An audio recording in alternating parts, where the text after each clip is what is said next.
তো সোহাগ স্যার, আমি একটু জানতে চাইবো যে আপনার এতগুলা চাকরি পাওয়ার রহস্যটা কি ছিল? আসলে রহস্য তেমন কিছু না। চাকরির ইউটিউব যাচ্ছে কিনা জানি না, যাক সমস্যা নেই। চাকরির পাওয়ার কোনো রহস্য নেই। চাকরি পাওয়ার একটা রহস্য হচ্ছে যে ধরেন আপনাকে যে কোনো চাকরির পরীক্ষায় টপ 2000, ধরুন বিসিএস এর কথাই বলি, আমরা সবসময় বিসিএস কে স্ট্যান্ডার্ড করেই পড়াশোনা করতাম। আমি নিজেও বিসিএস কে টার্গেট করেই প্রিপারেশন নিয়েছি। আর যদিও আমার অনেকগুলো ব্যাংকে জব হয়েছে, কিন্তু আমি ব্যাংকের কোনো মানে কোচিং করা বা ব্যাংকে টার্গেট করে ওইভাবে পড়াশোনা করিনি। জাস্ট একটা ব্যাংকের একটা জব সলিউশন একটু সলভ করছিলাম, আর বাকি টোটাল প্রিপারেশনটা আমার বিসিএস বেস। তো আমার টার্গেট ছিল যে মানে আমরা মানে মানে আমরা তো যখন বিসিএস দিতাম, এখন তো সবাই মানে ওপেন সিক্রেট, এটা বলতে আর বাধা নাই। আমরা যখন বিসিএস দিতাম তখন পিএসসিটিকে আমরা মনে করতাম যে এটা মানে কোনো পবিত্র একটা প্রতিষ্ঠান। এই জায়গায় মানে পিএসসি আর পৃথিবীতে সব জায়গায় দুর্নীতি হতে পারে, পিএসসিতে দুর্নীতি হতে পারে না। তো আমরা সবসময় বিশ্বাস করতাম, এটা আমাদের টাইমে এটাই। এখন হয়তো অনেক কথা আসতেছে, যাই হোক। তারপরে আমি সবসময় একটা জিনিস মানে থ্রেশহোল্ড ধরে রাখতাম যে 10% দুর্নীতি হবে, 10% দুর্নীতি হবে। সে বাংলাদেশ তো, হ্যাঁ মানে বাংলাদেশ তো, এখানে 10% দুর্নীতি হবে এরকম আমি ধরে নিতাম। ধরে নিয়ে 2000 যদি সার্কুলার হইতো তাহলে ওখান থেকে আমি 200 বাদ দিয়ে দিতাম, ঠিক আছে?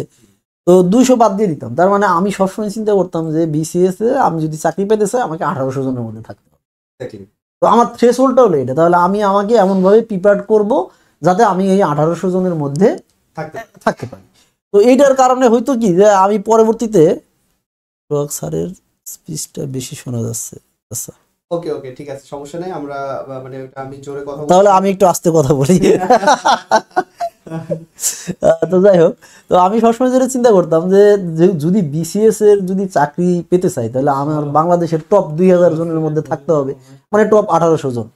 তো টপ যদি 1800 জনের মধ্যে আমি একজন হইতে পারি তাহলে বাকি চাকরিগুলো তো আমার এমনি হবে।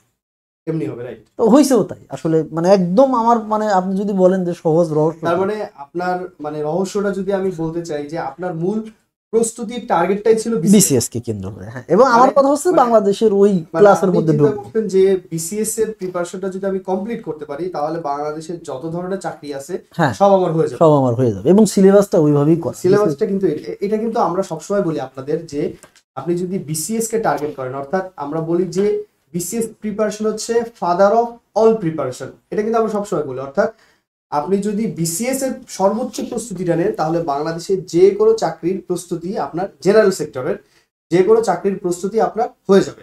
সুতরাং আপনারা যারা চাকরির জন্য প্রস্তুতি নেন বিসিএস কে মানে আইডিয়াল ধরে আপনার প্রস্তুতিটা নিতে থাকেন, তো ইনশাল্লাহ আশা করি যে সোহাগ স্যারের মতো বা তার থেকে বেশি আপনাদের আরো বেশি সফলতা আসবে। না, আমার নট অনলি আমার বন্ধু বান্ধব আছে অনেকে, আমরা যারা একসাথে প্রিপারেশন নিতাম সবারই অনেকগুলো চাকরি হয়েছে। আপনারই তো অনেকগুলো চাকরি হয়েছে। আপনি নিজেও তো এটা চতুর্থ পঞ্চম 2বার বিসিএস ক্যাডার হয়েছে, তো 2বার ক্যাডার হয়েছে। আচ্ছা আমি একটা জিনিস বলি, মাহমুদ ভাই আসলে আমার মানে ব্যাচমেটও। আমি 38-এ যে তথ্য প্রকৌশল শাখায় আছি, ভাইও তথ্য প্রকৌশল শাখায় 38 থেকে ছিল। আমরা একসাথে ট্রেনিং করছি এবং মাহমুদ ভাই আমার রুমমেট ছিল 3.5 মাস। আমরা একসাথে মানে সেই একটা বিশাল সেই সময়। এখন এই কারণে আর কি সাফল্য একাডেমির সাথে অ্যাড হওয়ার জন্য এটা অন্যতম একটা কারণ। মাহমুদ ভাই যখন ডাকছে তখন আমি সারা না দিয়ে থাকতে পারি নাই আর কি, অনেক কিছু ছেড়ে আমি মাহমুদ ভাইয়ের ডাকে চলে আসছি। আর যখন দেখলাম যে আমার পাশে সোহাগ ভাই আছে তো তখন মানে আমার মনে হলো যে আমার আর কোনো কিছুই মানে অসম্ভব থাকবে না, ইনশাআল্লাহ সবকিছু সম্ভব হবে। ইনশাআল্লাহ আপনাদের সাপোর্ট এবং দোয়া আমাদের খুবই দরকার। সেটাই, স্টুডেন্টরা যখন ভালো ভালো কমেন্ট করে তখন খুব ভালো লাগে যে না আমরা